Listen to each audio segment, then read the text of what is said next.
Assalamualaikum warahmatullahi wabarakatuh. Pada pertemuan kali ini kita masuk ke sebuah bab baru, di mana di dalam bab ini nanti kita akan mempelajari mengenai beberapa teori dasar mengenai konsolidasi. Lalu ada juga di sini yang namanya push-down accounting serta joint venture. Ini kita mulai dari yang teori mengenai konsolidasi terlebih dahulu. Untuk teori konsolidasi ini sendiri yang sudah mungkin kita pelajari atau yang kalian tahu ya secara dasar, dimana konsolidasi itu pada dasarnya adalah seperti penggabungan antara induk perusahaan dan anak perusahaan.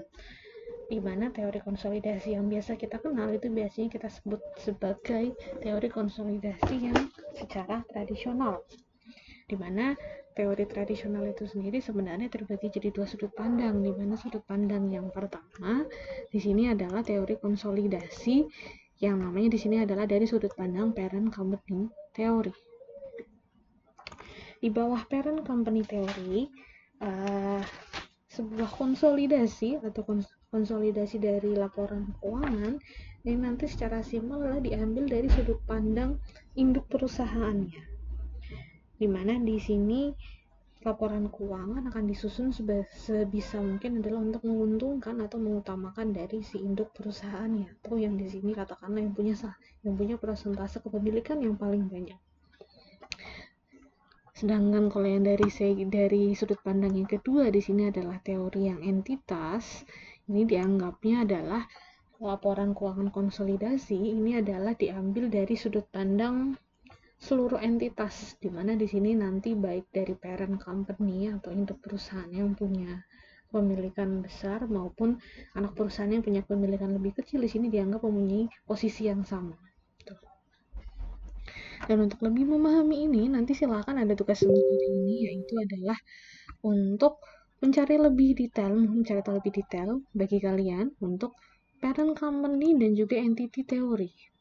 Silahkan kalian bisa menggunakan berbagai macam sumber dan juga tambahan dari berbagai macam sumber serta referensi lagi.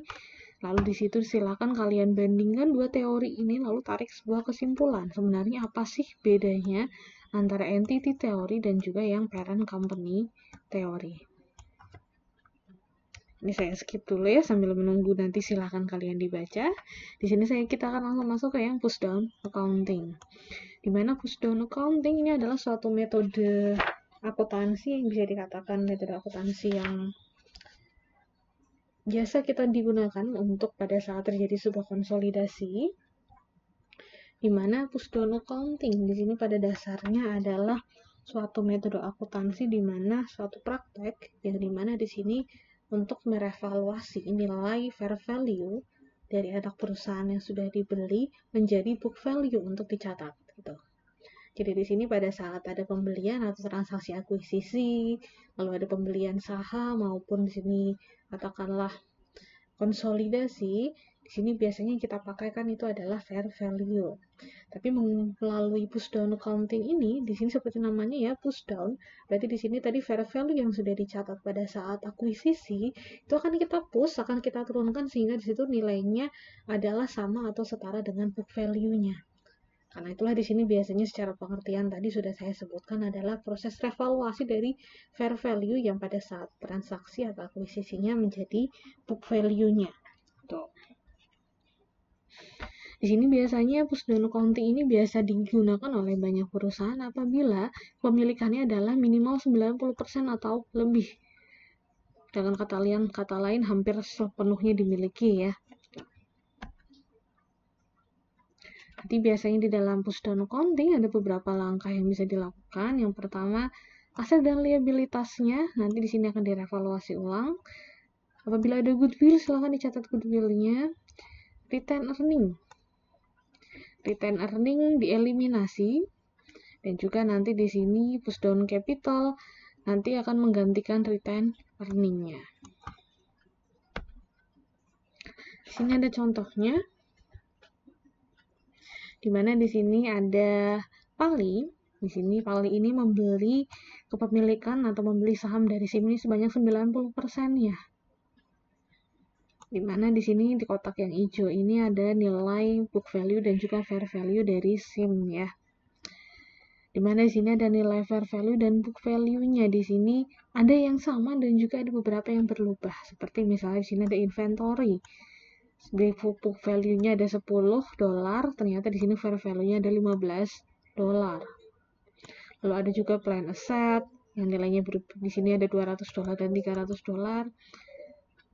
Lalu di sini ada liabilitas ya, liability-nya di sini berubah, ada dari book value-nya ada $25 sedangkan fair value-nya ada $30. Di sini apabila SIM-nya ini akan katakanlah mereka mengaplikasikan push down accounting, nanti mereka akan merevaluasi ulang dari nilai inventory-nya, lalu nilai aset tetapnya, plan asset, serta liabilities-nya.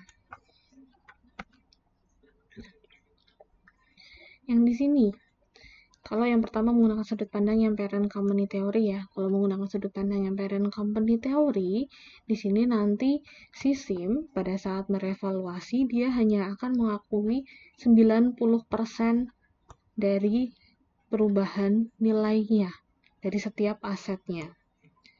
Kenapa cuma 90%? Karena tadi si induk perusahaannya si SIM kan udah diberi sama Pali.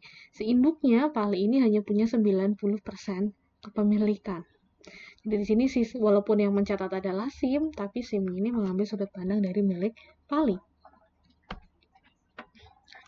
Jadi di sini untuk inventory tadi kan di sini ada perbedaan $5 ya antara book value dan juga fair value-nya. Jadi di sini yang perbedaan $5-nya itu akan kita catat di sini, tapi karena kita cuma mengaku 90%, berarti tinggal 90% dikalikan selisih antara book value dengan fair value atas akun-akun yang tadi terjadi perbedaannya. Dan untuk yang retain earning-nya di sini kita tulis di debit karena akan kita hapuskan. Lalu nanti selisih di sini setelah dijumlahkan semua antara yang di debit sama kreditnya tadi yang ada perubahan, nanti sisanya di situ dari hasilnya kita masukkan dalam suatu akun baru yang kita namakan sebagai push down capital. Dimana nanti push down capital ini posisinya akan menggantikan posisi dari retain earning-nya. Sedangkan kalau kita pakai sudut pandang yang teori entitas, di sini berarti akan mengakui anak perusahaan dan induk perusahaan setara, berarti nanti di sini perubahan nilai antara fair value dan book value-nya kita catat seluruhnya ya. Maksudnya seluruhnya di sini adalah full 100% sebagaimana nilai selisihnya. Dan di sini push down capital-nya ada 240. Untuk lebih memahami lagi di sini antara penggunaan dari parent dan entitas teori di dalam push down accounting, nanti silakan tugas yang tadi saya berikan. Nah, ini di slide ini sebagai bahan diskusi kalian silahkan dikerjakan. Jadi silakan menggunakan berbagai macam referensi tambahan, buku tambahan, ataupun bisa menggunakan artikel dan juga internet pakai Google, tidak masalah ya. Belajar lebih dalam mengenai parent dan entitas teori. Lalu di situ kalian jabarkan lalu tarik kesimpulan perbedaannya apa sih dari entitas teori dan juga parent company teori. Oke, sampai di sini dulu. Nanti apabila masih ada pertanyaan, apa ada hal yang perlu didiskusikan, nanti bisa kita diskusikan bersama di Google Classroom. Terima kasih.